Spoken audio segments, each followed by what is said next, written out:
This fall at Kenilworth Union, Joe and Katie and I are talking about responsible Christian stewardship of all of the good gifts God has granted to us for those 80 or so years we hope to occupy on this earth. God has given us many good things, and our stewardship represents our own gratitude to God for these good gifts God has given us. And today we're talking about the stewardship of our technology. And the passage I've chosen for us to look at is from the prophet Isaiah chapter 55. I'll explain in a moment why this passage came to my mind when I thought about these things. Yo, everyone who thirsts, come to the waters, and you that have no money, come and buy and eat. Come, buy wine and milk without money and without price. Why do you spend money for that which is not bread, and labor for that which does not satisfy? Listen carefully to me and eat what is good. Satisfy yourself with rich food. Incline your ear to me. Listen so that you may live. Seek the Lord while God may be found. Call upon the Lord while God is near. These days we use the word technology in two distinct but overlapping ways. In the older, broader sense, technology refers to anything human beings invent to make their lives easier. And in the newer, narrower sense, we use the word technology to refer specifically to our devices and to social media. And so I want to talk about both senses of the word today. First, the older, broader sense of the word technology. Human technology is, in fact, a rather crafty collaboration between divine generosity and human ingenuity. Almost all technology is God's gift to the human race.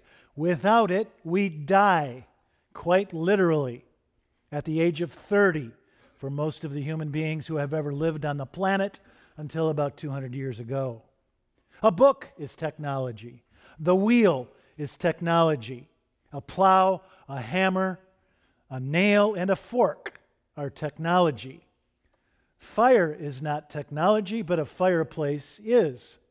So is a campfire and your sub-zero gas range. A Civil War soldier hit anywhere on his body by enemy fire more than superficially faced one of two dreadful outcomes: amputation or death because of infection. And so penicillin is one of the greatest life-saving technologies in the history of the human race. Likewise, the vaccines for smallpox and polio and measles. If you have had a preemie baby, you love technology. If you wear glasses, you love technology. People used to die quite routinely of appendicitis. Do you remember that old film Castaway? Among the vivid adventures the Tom Hanks character suffers while he's marooned on a deserted isle, I think the most harrowing might be his toothache, right? Maybe this is because I'm married to a dental hygienist, but if you've ever had an abscessed tooth, you know that it is excruciating.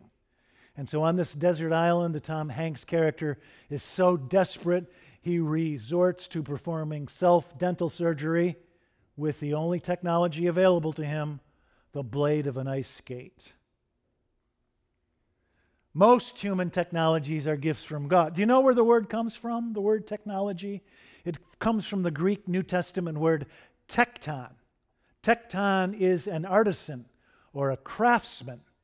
In the Gospels, Joseph is a tekton, and so is his apprentice son Jesus, an artisan. In English, we call him a carpenter. But actually, Joseph and Jesus are technicians. They're craftspersons. A book is technology, and so is a bookcase. Most human technology is a gift from God, but in the very near future, we're going to have some tough decisions to make about whether our new technologies remain gifts from God, right? You want a designer baby? You can have one. We'll be able to decide the characteristics of our children. You want a Scandinavian baby with blue eyes? You can have one. You want an ebony baby with African features? You can have one. You want to have somebody who will grow up to be tall and muscular? or have an IQ of 150 or an hourglass figure. You want an extroverted baby who will grow up to be social magic? You can have anything you want. You can pick from the menu. We will be able to eliminate Down syndrome and autism and dwarfism. Should we? Someone said that the only difference between science and science fiction is timing. Yes? Today's science fiction is tomorrow's science. And so many of us are walking around these days with artificial hips or knees. Pretty soon, many of us will be walking around with bionic eyes and limbs and hearts. Many of the people around us will be $6 million men and women. Oscar Pistorius is already among us. There will be cyborgs among us, like Seven of Nine from Star Trek. The only difference between science and science fiction is timing. And so at what point does a bionic woman stop being a human and start being a machine? Does it matter? Philosophers and scientists are beginning to talk about the transhuman. That is to say, what comes after us? So Homo sapiens is trans Neanderthal. What is trans Homo sapiens? A cybernetic being? Probably. Someday we might be able to create machines that are smarter than we are. The Terminator films might not be the most sophisticated in cinematic history, but they may be the most prescient. Google recently created a quantum computer that harnesses the eccentric behavior of tiny particles to encode vast amounts of information. This quantum computer takes 3 minutes to figure out a problem that it would take a classical computer 10,000 years to figure out. Now, IBM, Google's competition, disagrees with this. IBM says it would take the classical computer only 2.5 days to figure out that 3-minute problem. But you see my point. We are already creating machines that are so intelligent we can barely keep up with them. Almost all human technology is God's gift, but humanity will have to make some thoughtful decisions in the coming years for these new technologies that are racing from the future straight at us, and the Christian church will be an important referee arbitrating these provocative controversies. So now let's narrow our focus to talk about tech in the narrower, newer sense of the word. Devices and social media. This new technology is changing everything, right? It's changing the way we communicate, the way we learn, the way we make friends and lovers, even the way we think. Social media is changing human consciousness. And so that YouTube is shortening our attention spans. And Google is shrinking our memory capacities. Right? We used to memorize square roots in state capitals. Now, if you want to know the square root of 144 or the state capital of North Dakota, you just look it up. I bet a lot of you guys don't even know your wife's phone number, right? You punched in once 5 years ago and never again. One sociologist speaks of the current generation as the I generation. This is the generation that follows the millennials, the I generation, for selfies and for iPhones. So the last millennials were born in about 1996, and so the first I generation kids were born in about 1996. At that time, 95% of Americans did not own cell phones. Now it's exactly reversed. 95% of us have cell phones. This technology is a gift from God.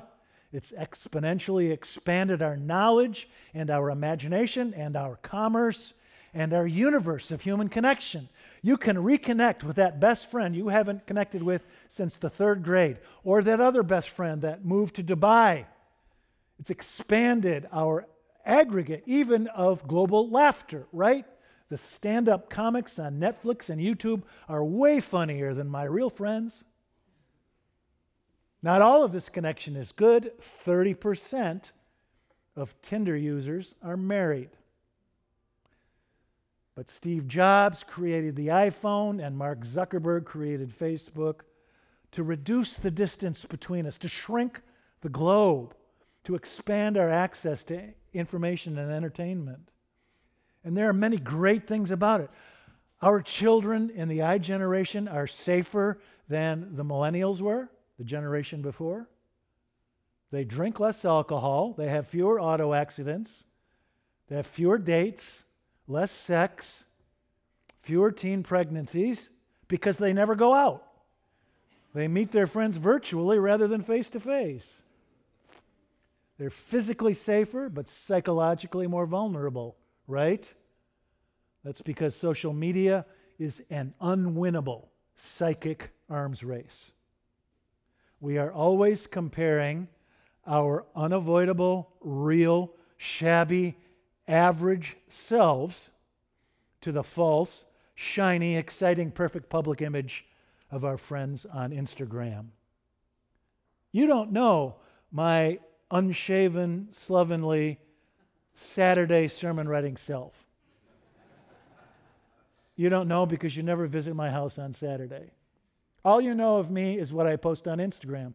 So you might think I spend all of my time at cool places like St. Andrew's Cathedral. I, on the other hand, am intimately acquainted with my slovenly Saturday sermon writing self, and all I know about you is those Instagrams you post from Kilimanjaro. And so we're always feeling left out. Instagram is a breeding ground for inferiority complexes. Now get this, among teens, daily screen time and depression are directly proportional. Daily screen time and suicide rates are directly proportional. Daily screen time and happiness are inversely proportional. Daily screen time and family conversation are inversely proportional. That is to say, as screen time goes up, depression and suicide rates go along with it. As daily screen time goes up, happiness and family conversation go in the opposite direction. Even Steve Jobs limited the iPhone time for his children.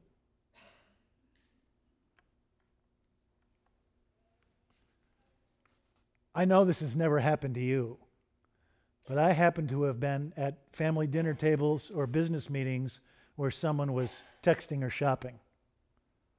I know it's shocking, but it happens. One Sunday afternoon, I checked my email and noticed I had an email from one of my board members. He was complaining about a typo in the church bulletin from that morning. And I noticed that the time signature was 10:40 a.m. From that, he was in the building. He was sitting in the back pew pretending to listen to my sermon. Don't do that, okay?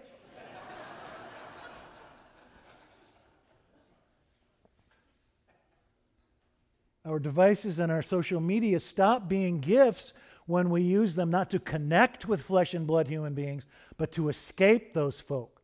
MIT professor Sherry Turkle says, we expect more from our technology and less from each other. We use our network connectedness to escape from each other. We would rather text than talk, she says. And so when you are texting or shopping during a business meeting or at the family dinner table, you are telling the people you are with that you would rather be somewhere else, or at least in two places at once. That what's happening physically around you is not nearly interesting enough to capture your undivided attention. You are bored.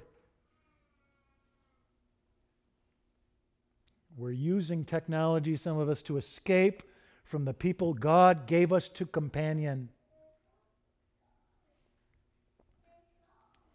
And so we know these devices are addictions, right? Literally addictions.